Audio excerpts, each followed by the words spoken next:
विद्यार्थी मित्रांनो, आजच्या व्हिडिओमध्ये आपण वर्ग समीकरणे सोडवण्याची अवयव पद्धत म्हणजे फॅक्टरायझेशन मेथड असं म्हणतात. अवयव पद्धतीने वर्ग समीकरणे सोडवणे याचा अभ्यास उदाहरणासह करणार आहोत. तर या पद्धतीमध्ये आपण वर्ग समीकरणामधील जी वर्ग बहुपदी असते त्या वर्ग बहुपदीचे दोन रेषीय अवयव सुरुवातीला काढतो आणि त्यावरनं आपण चलाची किंमत ही काढतो. म्हणून या पद्धतीला वर्ग समीकरण सोडवण्याची अवयव पद्धती असं म्हणतात. पहा, आपण उदाहरण एक घेऊया. यामध्ये x वर्ग अधिक x वजा 20 बरोबर 0 हे वर्ग समीकरण आहे. उत्तरामध्ये आपण अगोदर सुरुवातीला जे दिलेलं समीकरण आहे ते तसंच घेतलेलं आहे. आता या ठिकाणी जे वर्गीय पद आहे x वर्ग याचा सहगुणक 1 आहे. ज्यावेळेस या वर्गीय पदाचा सहगुणक 1 असतो त्यावेळेस या समीकरणातील जे स्थिर पद आहे याचे आपण अवयव पाडतो. म्हणजे 20 या ठिकाणी स्थिर पद आहे 20. म्हणजे आता आपल्याला असे अवयव शोधायचे की ज्याचा गुणाकार 20 आहे आणि फरक 1 आहे. फरक कशामुळं? तर या ठिकाणी गुणाकार ऋण आहे. जर गुणाकार ऋण असेल तर त्या दोन अवयवांमधील फरक हा या रेषीय पदाचा सहगुणक असतो.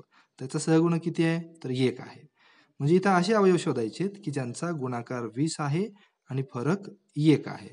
तर पहा, 5 आणि 4 हे दोन अवयव आहेत, सोपे अवयव आहेत. 5 चोक 20, ज्याचा गुणाकार 20 आहे आणि फरक 1 आहे. अशा वेळेस या मोठ्या पदाला, मोठ्या अवयवाला मधल्या पदाचं चिन्ह म्हणजेच धन आणि लहान अवयवाला त्याच्या विरुद्ध चिन्ह ऋण. का? तर गुणाकार ऋण आहे.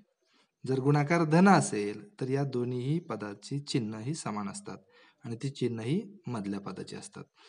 आणि म्हणून x वर्ग हे अधिक 5x ऋण 4x वजा 20 बरोबर 0. आपण हे फक्त मधलं पद स्प्लिट केलेलं आहे. म्हणजे 5x वजा 4x बरोबर 1x.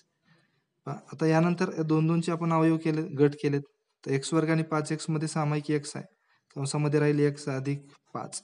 ऋण 4x आणि ऋण 20 यामध्ये सामायिक आपण घेतलं ऋण 4. हे x कंसाच्या बाहेर ऋण असल्यामुळे हे चिन्ह बदलेल.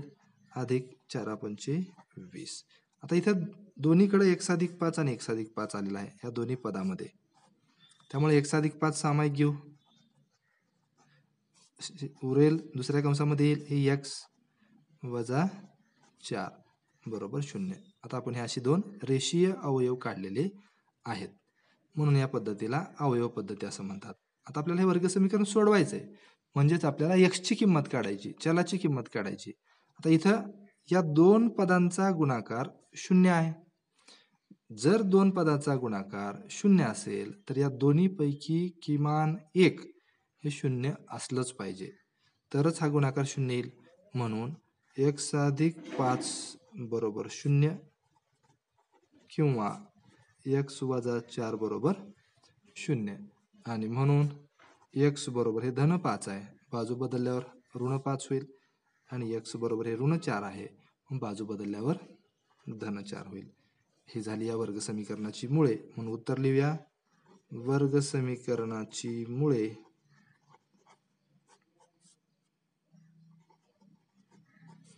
ऋण 5 आणि 4 या आहेत, किंवा वर्ग समीकरणाच्या उकली ऋण 5 आणि 4 या आहेत.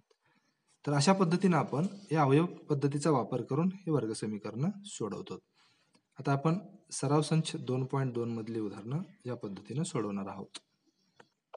सराव संच 2.2 मधील पहिला प्रश्न आहे, खालील वर्ग समीकरणे अवयव पद्धतीने सोडवा.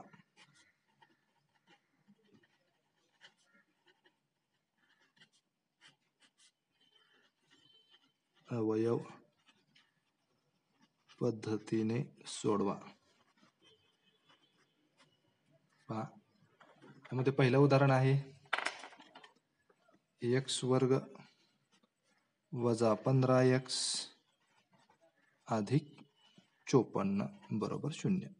सुरुवातीला जे दिलेलं समीकरण आहे ते उत्तरामध्ये जसंच्या तसं लिहायचं आहे. x वर्ग वजा 15x अधिक 54 बरोबर 0. तर वर्गीय पदाचा सहगुणक 1 आहे, त्यामुळे आपल्याला इथं फक्त स्थिर पदाचे अवयव शोधायचे. म्हणजे गुणाकार 54, आता हे धन 54 आहे आणि बेरीज 15. असे अवयव आपल्याला शोधायचे. का बेरीज का फरक? बेरीज किंवा फरक हे कशावरून ठरवायचे? तर या तिसऱ्या पदाच्या चिन्हावरून ठरवायचे. जर तिसऱ्या पदाचं चिन्ह धन असेल तर त्या दोन अवयवांची बेरीज ही या रेषीय पदाचा सहगुणक असते. आणि जर तिसरं पद ऋण असेल तर रेषीय पदाचा सहगुणक हा त्या दोन अवयवांमधील फरक एवढा असतो. या ठिकाणी हे धन आहे म्हणजेच गुणाकार 54 आणि त्यांची बेरीज 15 असे अवयव आपल्याला शोधायचे. 9 आणि 6 हे असे अवयव आहेत. पाढे आपल्याला जर पाठ असतील तर हे खूप पटकन लक्षात येतं की 54 कितीच्या पाड्यात आहे? 6च्या पाड्यात आहे, 9च्या पाड्यात आहे. 6 9 54, 6 आणि 9ची बेरीज ही 15 येते. मग आपण सुरुवातीला मोठं अवयव लिहितो आणि नंतर लहान अवयव. आता इथं या दोन्ही अवयवाची चिन्ह ही समान असतील. या मधल्या पदाचं जे चिन्ह आहे ते हे ऋण आणि हे ऋण. ऋण 9 गुणिले ऋण 6 बरोबर धन 54 आणि बेरीज करत असताना ऋण 9 अधिक ऋण 6 बरोबर ऋण 15. म्हणजे या अटीचं समाधान करणारे हे अवयव आहेत. म्हणून x वर्ग वजा 9x वजा 6x अधिक 54 बरोबर 0. गट केलेत. x वर्ग वजा 9x चा एक गट आहे, त्यामध्ये x सामायिक, x वजा 9 6 आणि 54 मध्ये 6 सामायिक, x आता कंसाच्या बाहेर ऋण चिन्ह आहे त्यामुळे हे चिन्ह बदलेल, वजा 9 6 9 54 म्हणून हे 9. आणि म्हणून दोन्हीकडे x वजा 9 सामायिक आहे, आपण ते सामायिक काढू त्याला. आणि राहिलेली पदं x वजा 6 दुसऱ्या कंसामध्ये. तर या दोन्हीचा गुणाकार 0 आलाय, म्हणजे या दोन्हीपैकी एक हे 0 असलंच पाहिजे. म्हणून x वजा 9 बरोबर 0 किंवा x वजा 6 बरोबर 0. आणि म्हणून x बरोबर 9 किंवा x बरोबर 6. आणि म्हणून ही वर्ग समीकरणाची मुळे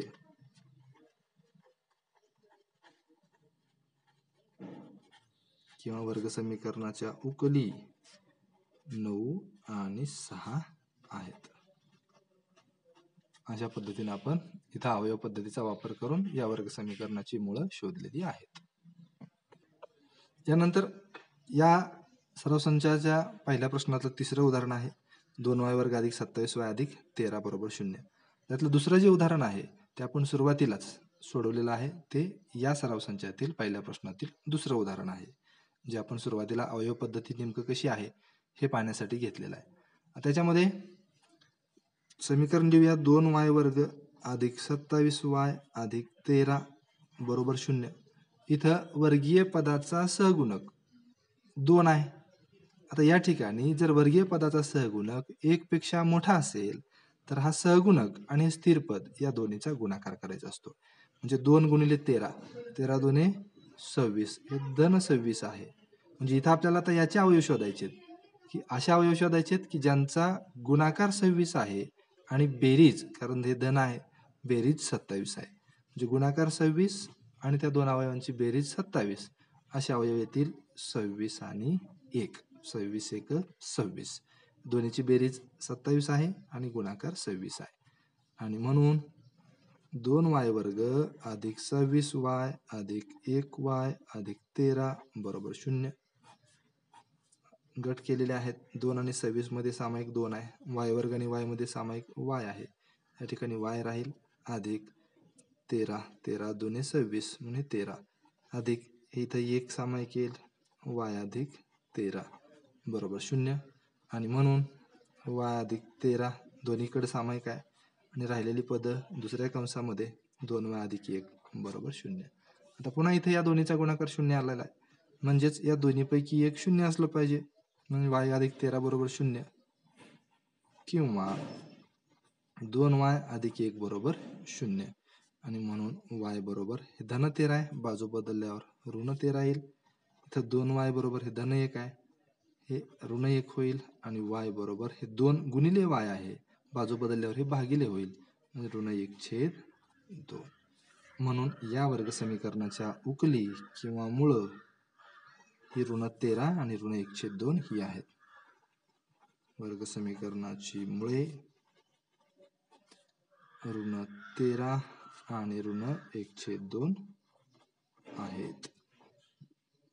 यानंतर पुढचं उदाहरण घेऊया, उदाहरण क्रमांक 4. यामध्ये 5m चा वर्ग बरोबर 22m अधिक 15 हे वर्ग समीकरण आहे.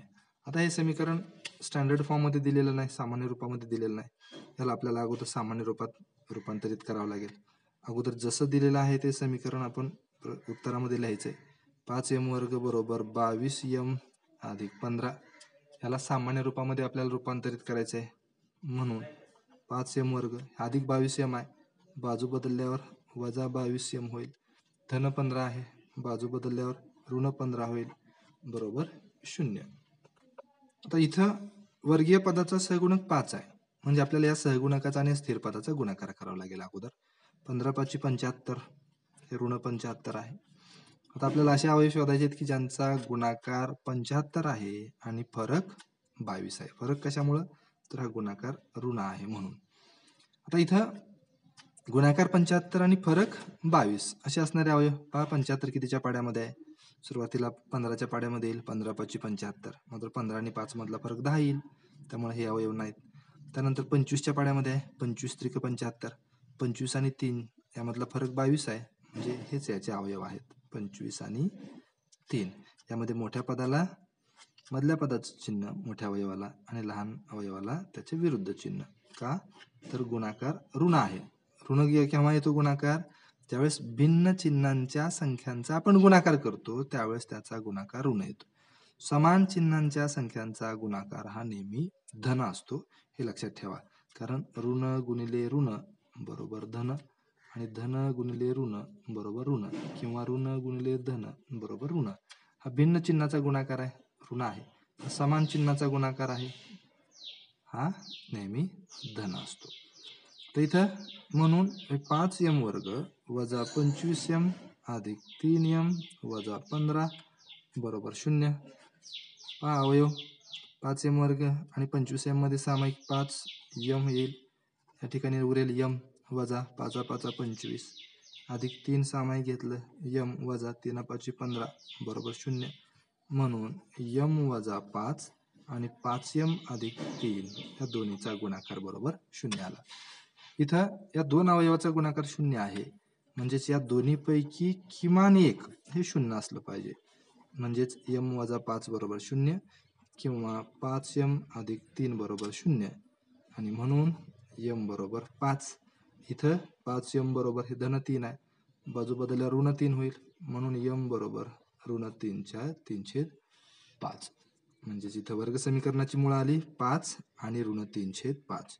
म्हणून उत्तर लिहूया, वर्ग समीकरणाची मुळे 5 आणि ऋण 3/5 ही आहेत. ही आली या वर्ग समीकरणाची मुळं. यानंतर पाचवं उदाहरण आहे 2x वर्ग वजा 2x अधिक 1/2 बरोबर 0. तर सुरुवातीला आपण जे दिलेलं समीकरण आहे ते जशास तसं लिहूया. आता इथं जे स्थिर पद आहे हे स्थिर पद अपूर्णांकात आहे. आपण जर कॅल्क्युलेशन आपल्याला सोपं करायचं असेल तर हा अपूर्णांक आपण पूर्णांकामध्ये रूपांतरित करू शकतो. कसा पूर्णांकामध्ये रूपांतरित करता येईल, तर जर आपण या समीकरणाच्या प्रत्येक पदाला 2 न गुणलं तर या ठिकाणचा जो छेद 2 आहे तो निघून जाईल. म्हणून आपण इथं तसं करूया. याला 2 न गुणलं बेदुने 4x चा वर्ग, याला 2 न गुणलं बेदुने 4x अधिक याला 2 न गुणलं 2 गुणिले 1/2. पहा 2 गुणिले 1/2 हे बे 1 बे 1 म्हणजे हा 1 आला बरोबर 0. काय केलं ते लिहूया, प्रत्येक पदास 2 ने गुणून. मग हेच आपल्याला इथं पण लिहिता येतं, समीकरणाच्या प्रत्येक पदास 2 ने गुणून आणि नंतर ही स्टेप आपल्याला लिहिता येते. इथं आता वर्गीय पदाचा सहगुणक पुन्हा 1 पेक्षा अधिक आहे, म्हणजे जास्त आहे, म्हणजे याचा आणि या स्थिर पदाचा गुणाकार आपल्याला करावा लागेल. 4 गुणिले 1 4 हे धन 4 आहे. तर गुणाकार 4 आणि बेरीज 4 असणारे अवयव आपल्याला शोधायचे आहेत. पहा 4 कितीच्या पाड्यामध्ये आहे, तर 2च्या पाड्यात आहे किंवा 1च्या तर पाड्यात आहेच. प्रत्येक 1 4 4 4 आणि 1चा बेरीज 5 येते, त्यामुळे ते येणार नाही. बेदुने 4 2 आणि 2ची बेरीज 4 येते, म्हणजेच हे अवयव आहेत 2 आणि 2. आता इथं गुणाकार धन आहे, त्यामुळे या प्रत्येक अवयवाचं चिन्ह हे मधल्या अवयवाचं जे चिन्ह असेल ते असतं.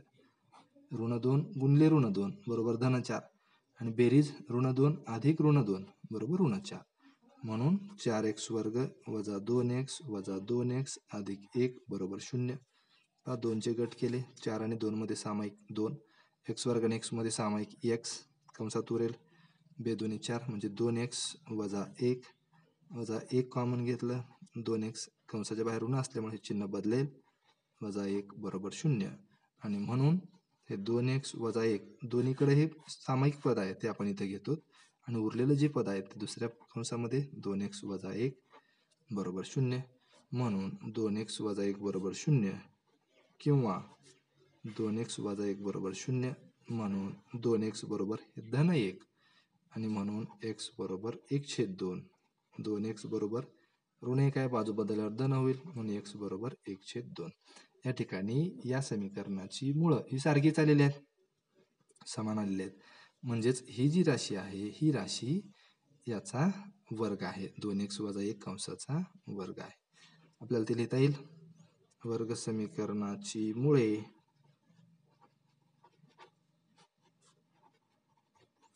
एक छेद 2 आणि 1/2 आहेत, समान मूळ आहे. त्यानंतर 6वं उदाहरण आहे, याच पद्धतीचं आहे, ते तुम्ही सोडवू शकता. तिथं फक्त छेदस्थानी x आहे, इथे जसं आपण प्रत्येक पदाला 2 न गुणले तसं तिथं प्रत्येक पदाला x न गुणायचंय आणि ते उदाहरण आपल्याला सोडवायचं आहे. आता 7वं उदाहरण आपण घेऊया, थोडंसं वेगळं आहे. याच्यामध्ये वर्गमुळाच्या काही राशी आहेत त्यामुळे आपण ते घेऊ. हा उदाहरण आहे वर्गमुळात 2x चा वर्ग अधिक 7x अधिक 5 वर्गमुळात 2 बरोबर 0. सुरुवातीला आपण जे समीकरण आहे ते जसंच्या तसं लिहूया. वर्गमुळात 2x चा वर्ग अधिक 7x अधिक 5 वर्गमुळात 2 बरोबर 0. वर्गीय पदाचा सहगुणक 1 पेक्षा जास्त आहे त्यामुळे या दोन्हीचा गुणाकार आपल्याला करावा लागेल. मग वर्गमुळात 2 गुणिले 5 वर्गमुळात 2 बरोबर, तर वर्गमुळात 2 गुणिले वर्गमुळात 2 बरोबर 2, 5 गुणिले 2 बरोबर 10. या ठिकाणी धन 10 आहे. आता अवयव आपल्याला असे शोधावे लागतील ज्यांचा गुणाकार 10 आहे आणि बेरीज 7 आहे. सोपे अवयव आहेत. 5 2 10, दोन्हीलाही या मधल्या पदाचं चिन्ह असेल कारण गुणाकार धन आहे आणि म्हणून वर्गमुळात 2x चा वर्ग अधिक 5x अधिक 2x अधिक 5 वर्गमुळात 2 बरोबर 0 आणि म्हणून पहा आता इथं, आता याच्यामध्ये सामायिक अवयव आपण शोधूया. आता वर्गमुळात 2 आणि 5 यामध्ये सामायिक 1 सोडून दुसरा कुठलाही अवयव नाही त्यामुळे इथे 1 सामायिक घेतलं. x वर्ग आणि x सामायिक x कंसामध्ये वर्गमुळात 2 अधिक वर्गमुळात 2 x, कारण x वर्ग आहे तर आपण फक्त 1 x सामायिक घेतलेला आहे त्यामुळे इथे 1 x उरेल अधिक 5 अधिक आता 2 x आणि 5 वर्गमुळात 2. आता यामध्ये सामायिक पाहता 2, याला आपल्याला वर्गमुळात 2 गुणिले वर्गमुळात 2 असं लिहिता येतं. म्हणजे इथं वर्गमुळात 2 गुणिले वर्गमुळात 2 आहे अधिक 5 वर्गमुळात 2, म्हणजे इथं हे 1 वर्गमुळात 2 आपल्याला सामायिक घेता येईल. वर्गमुळात 2 इथं उरेल वर्गमुळात 2x अधिक हा वर्गमुळात 2 सामायिक आलेला आहे, इथं उरेल 5 बरोबर 0 आणि म्हणून वर्गमुळात 2x अधिक 5 बरोबर 0. सॉरी, आणखी एक आपल्याला इथं अवयव लिहावा लागेल 1x अधिक वर्गमुळात 2 बरोबर 0. तर या दोन्हीचा गुणाकार 0 आला म्हणजे या दोन्हीपैकी एकाची किंमत 0 असली पाहिजे म्हणून वर्गमुळात 2x अधिक 5 बरोबर 0 किंवा x अधिक वर्गमुळात 2 बरोबर 0 आणि म्हणून वर्गमुळात 2x बरोबर अधिक 5 आहे हे वजा 5 होईल म्हणून x बरोबर वजा 5 वर्गमुळात 2, कारण हे गुणिले आहे वर्गमुळात 2 गुणिले x हे इकडे भागिले होईल आणि इथं x बरोबर धन वर्गमुळात 2 आहे, बाजू बदलल्यावर ऋण होईल ऋण वर्गमुळात 2 आणि म्हणून वर्ग समीकरणाची मुळे पहा ऋण 5 वर्गमुळात 2 आणि ऋण वर्गमुळात 2 ही आहेत. आपल्याला पाठ्यपुस्तकामध्ये हे उदाहरण ऍक्टिव्हिटीच्या स्वरूपामध्ये दिलेलं आहे, कृतीच्या स्वरूपामध्ये दिलेलं आहे त्यामुळे आपल्याला इथे एक बॉक्स करावे लागतील. पहा हे वर्गमुळात 2x या ठिकाणी बॉक्स आहेत आपण हे 2 बॉक्स केले. त्यानंतर एक्स, त्यानंतर हा जो पार्ट आहे हा डॅशमध्ये दाखवला आहे असा, आणि हा इथला एक भाग आहे. त्यानंतर हा आहे. त्यानंतर एक्स बरोबर जी किंमत आलेली आहे ही बॉक्समध्ये आहे, आणि त्यानंतर ही या ठिकाणी ज्या ज्या पदांसाठी रिकामी बॉक्स दिले होते त्यांच्यासाठी आपण हे बॉक्स दाखवलेले आहेत. यानंतर पुढील उदाहरण आहे 8वं उदाहरण. त्यामध्ये याच्या तारांकित केलेला आहे. याचा अर्थ हे हॉट्स एक्झाम्पल आहे, थोडंसं हायर ऑर्डर थिंकिंग स्किलचा क्वेश्चन आहे. 3x वर्ग वजा 2 वर्गमुळात 6x अधिक 2 बरोबर 0. अगोदर आपण हे समीकरण लिहूया. 3x वर्ग वजा 2 वर्गमुळात 6x अधिक 2 बरोबर 0. वर्गीय पदाचा सहगुणक 1 पेक्षा जास्त आहे, त्यामुळे आपण याचा आणि स्थिर पदाचा गुणाकार करूया. 3 2 6, हे धन 6. आता आपल्याला अवयव असे शोधायचे आहेत की ज्यांचा गुणाकार 6 आहे आणि बेरीज ही 2 वर्गमुळात 6 आहे. आता ज्या वेळेस बेरीज ही वर्गमुळाच्या स्वरूपामध्ये असते किंवा करणीच्या स्वरूपामध्ये असते त्यावेळेस हे वर्गमुळात 6 हे दोन्ही बाजूला लिहा. जो काय करणीस्थ असेल, जी काही करणी संख्या असेल ती दोन्हीकडे लिहा. आता पहा, तर वर्गमुळात 6 गुणिले वर्गमुळात 6 बरोबर 6 आहे. बेरीज मात्र ऋण 2 पाहिजे, म्हणजे हा ऋण वर्गमुळात 6 आणि हा ऋण वर्गमुळात 6, किंवा ऋण 1 वर्गमुळात 6 आणि ऋण 1 वर्गमुळात 6 याची बेरीज येईल ऋण 2 वर्गमुळात 6. हे 1 असल्यामुळे हे लिहिण्याची आवश्यकता नाही. म्हणून फक्त केवळ हे वर्गमुळात करणी संख्या इथं असल्यामुळं अवयवांची बेरीज, त्यामुळे याला स्टार केलेला आहे. पहा, हे 3x वर्ग वजा वर्गमुळात 6x वजा वर्गमुळात 6x अधिक 2 बरोबर 0. आणि म्हणून आता हे 3 चे आपल्याला अवयव करता येतील वर्गमुळात 3 गुणले वर्गमुळात 3. वर्गमुळात 6 चे अवयव आपल्याला करता येतील वर्गमुळात 3 गुणले वर्गमुळात 2. म्हणजे इथं 3 पाहत असताना आता वर्गमुळात 3 गुणले वर्गमुळात 3, आणि ऋण 6 वर्गमुळात 6 असताना वर्गमुळात 3 गुणले वर्गमुळात 2. तर या दोन्हीमध्ये सामायिक आहे वर्गमुळात 3, त्यामुळे आपण हे लिहूया वर्गमुळात 3.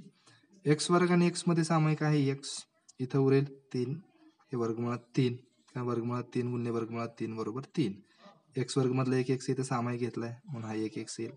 वजा आता वर्गमुळात 6 बरोबर वर्गमुळात 3 गुणले वर्गमुळात 2 आहे, त्यातला वर्गमुळात 3 सामायिक घेतलाय आपण, म्हणजे इथं उरेल वर्गमुळात 2.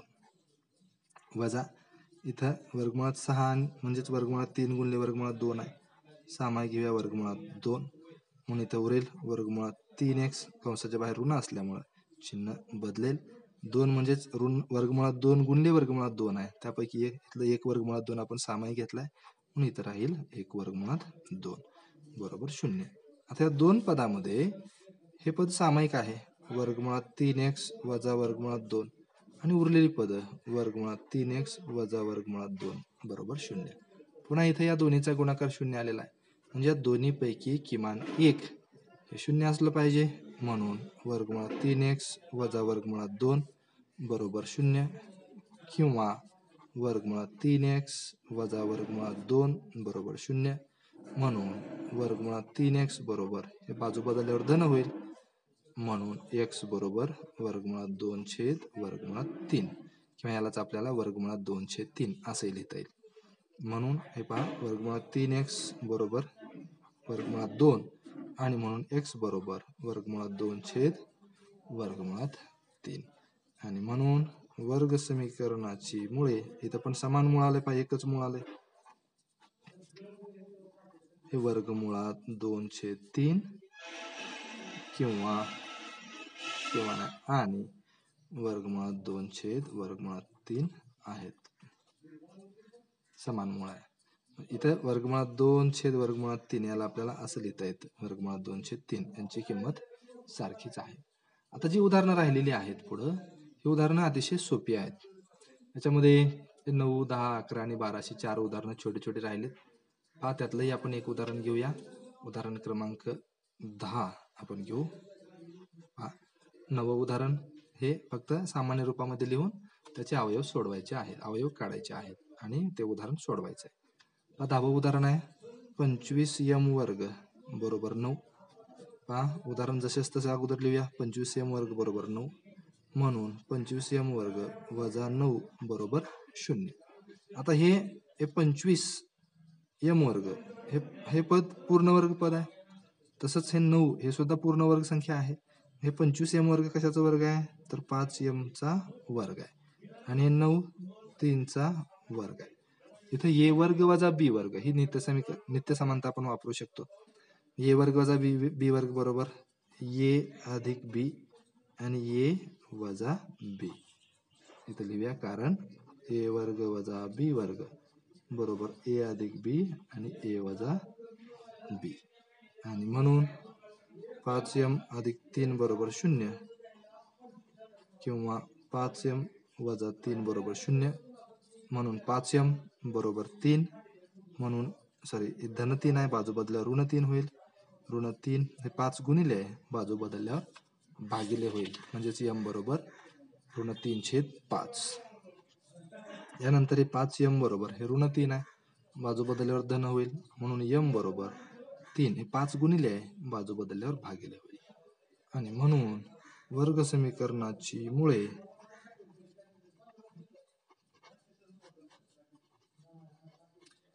ऋण 3/5 आणि 3/5 ही आहेत. तर राहिलेली जी उदाहरणं आहेत 11व आणि 12व यासारखंच आहे. तुम्ही ते सोडवू शकता.